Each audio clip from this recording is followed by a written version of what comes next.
Today I'm going to be taking a look at a custom castle set that was designed by BricksFanUI and sent to me from LesDiy, an alternate brick company. I also did an exclusive interview with the designer of the MOC, so stay tuned for that later in the video. Alright, let's get right into it. So when LesDiy reached out for me to review one of their sets, I knew I had to review Edgewater Keep from designer BricksFanUI. The model is just plain gorgeous. The pop of red and dark orange on the white tower looks great and helps break up the gray walls that can tend to get a bit boring looking. The layout of the castle is also very well done and gives a ton of space for you to place minifigures in the main courtyard and on the towers, something that's a lot harder to do in a set like the much larger Lion Knight's castle. But the best part in my opinion has to be the fact that the whole model comes apart on hinges and with Technic pins, which lets you access the interiors of the prison and the cheese cellar below. It also exposes this other fun detail in the well that's built into the castle's courtyard and drops down into the river beneath. Also, both the roofs of the castle are able to be removed to gain entry into the study and the bedroom of the castle. There's not a ton of interior space, but what space there is really well detailed and feels properly lived in. The bedroom is probably my favorite interior of them all. There's just a lot of fun little colored details in there. The fact that it's also viewable from the balcony on the other side is a really cool addition. But where the build really shines is in the exterior. The walls are simple but well textured with masonry bricks and a lot of foliage climbing up the towers. There's also some fun details along the base of the walls, like this little fountain of water with a bucket next to it, or on the other side where you have this statue or possible gravestone just next to the back staircase. The best exterior detail for me has to be the main entrance to the castle. You have this little ramp and walkway up that is flanked with walls and arrow slits for any archers defending the castle to shoot down from. It's not often that castle sets and MOCs are defensible, but this one definitely is. That is, if you ignore the back staircase that leads right into the main courtyard. Now, are any of the techniques in this castle particularly mind-blowing? No, not really, but I think the castle is well sculpted and displays well next to the Lion Knight's castle, which is all I really want out of a castle set. The only real design element that I'm not a fan of is the clock on this tower. It just doesn't match with the rest of the build's aesthetic in my opinion, but you could easily replace this with a brick-built banner of whichever faction you choose to inhabit the castle. Alright, I want to now talk about the building experience from LesDiy. In the box you get bags with all of the parts for the set. Now these bags are not numbered, so you're going to have a harder time building this if you've never built without numbered bags before, especially considering that this set is rather large with over 1500 parts. I'd recommend sorting the parts into a sorting tray by part type and part color. That's what I did and I had no issues finding specific parts. It takes a bit of extra time to sort everything out, but I think the building experience is a whole lot better if you do that. You get a set of instructions with the QR code on the box, and the instructions are done just like a regular set, so it's super easy to follow. Now I'm sure you're wondering, how's the quality of the bricks compared to Lego? And I'll say this, they are much better than I expected and the color match is nearly perfect. The only difference visually is that they don't have the logo printed on each stud for obvious reasons. The bricks do have a slightly tighter feel when you push them together. This is true mainly for the plates, which I did have some difficulties pushing together, but that was really only an annoyance for the larger plates of like 4x6 or larger. Overall, the parts look great color-wise and aesthetically, but the tightness of the plates fitting together is not ideal. Other than that, I had a really great time putting the set together. Now, the main advantage of buying this set from LesDiy is the money you save on the bricks. If you were to take a parts list for this MOC and put it into a Bricklink wanted list, the total price of the bricks would be about $180 to $250 USD, depending on the cost of shipping. If you buy the set from LesDiy at the time of writing the script, the price of the set is $110 USD. That is a very big difference in price, and you're getting all of the parts in one package instead of getting a bunch of different Bricklink orders from different stores across the world. Another quick thing that I want to mention is that LesDiy is working directly with MOC builders to create these sets, and you can find a bunch of other very talented MOC builders that have made sets on their website. If you'd like to buy the Edgewater Keep, there's going to be an 18% off sale on Christmas, so I'll leave both an affiliate link in the description and other links to LesDiy where you can check out all of their incredible MOCs and sets that they have for sale. But now let's get into the interview that I did with the talented BricksFanUI who designed Edgewater Keep.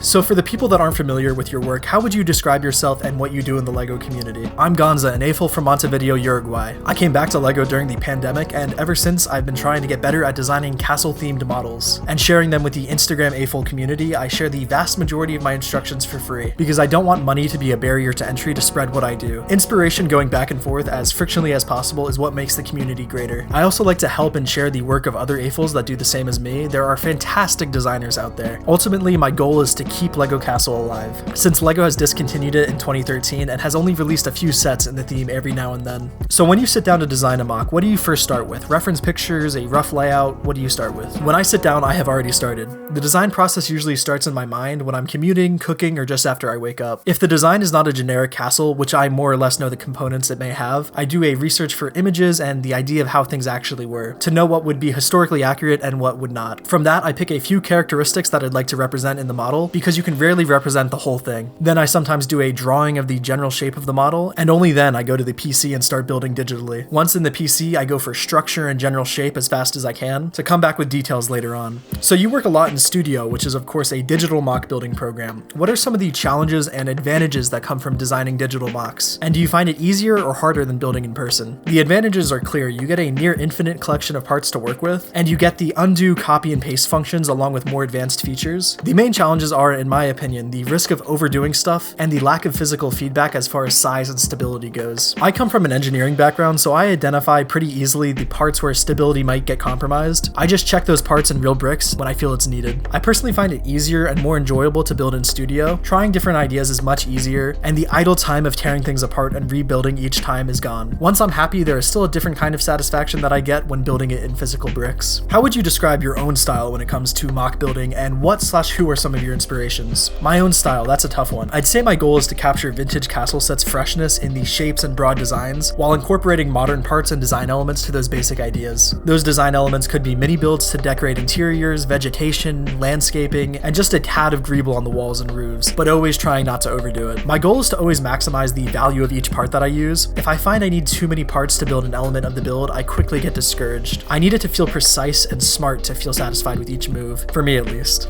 You made a mock in 2020 called the Stallion's Riverside Outpost, which is quite similar to the new Edgewater Keep. Your techniques and angles on the new build are much better and more natural looking, so what advice would you give to builders that are trying to improve their mocks? To improve technique, I study other people's designs and learn by looking at them and trying to figure out how they do and what they do. Sometimes I ask them. I also do that with official sets by going through the instructions. Once you know how they did it, I need to try the technique for myself or else I forget it. Angles have always been hard for me, so that's how I started to incorporate them. Then there's the design aspect of it. What I found is that using bright colors when possible is important when building castles, which are typically gray, white, or tan for the most part. That alone goes a long way. Then another thing is to think of the build as a collection of features, like there's this main tower, there's a ramp, there's a bridge, and knowing how important each one is in the context of the design. The important ones you want to spend a lot of time on and parts into detailing and bringing them to the front, the rest not so much. Finally, there's the playability aspect of it. In that regard, I always try to make the builds as stable and as rugged as possible, and always making sure that minifigs can be placed in different spots. And different angles on the inside and outside of buildings. I'm not the greatest mechanism builder, but I'd love to get better at it for sure. Mechanisms as a play feature add a lot of fun too. Out of all of your mocks on Rebrickable and LEGO Ideas, which is your favorite and why? Edgewater Keep. I think it condenses all of the things that I value in my designs. It has a small footprint, rather colorful, it looks interesting from both sides, has interiors that are accessible and playable, it's modular, it has an angled module, and it opens up in a few different ways, etc, etc. The modular castle that I call Lion Brick Castle is also a good one in my opinion. Thank you so much for taking the time to do this interview. Do you have any projects that you're working on right now that you want people to know about? Right now I'm working on a guild building, but I don't know if this one will be published or left on a folder forever like many others. I try to work on stuff that excites me, so planning stuff ahead is not how I work in general. Okay, finally, what is your favorite LEGO castle faction? Those would have to be the Black Knights. Can't compete with the Armored Knights with their dragon plumes. And that was the interview. I want to thank LesDiy for sending me the set for free, and I also want to thank BricksFanUI for taking the time to do an interview with me. Links to both of them will be in the description below. Thank you for watching.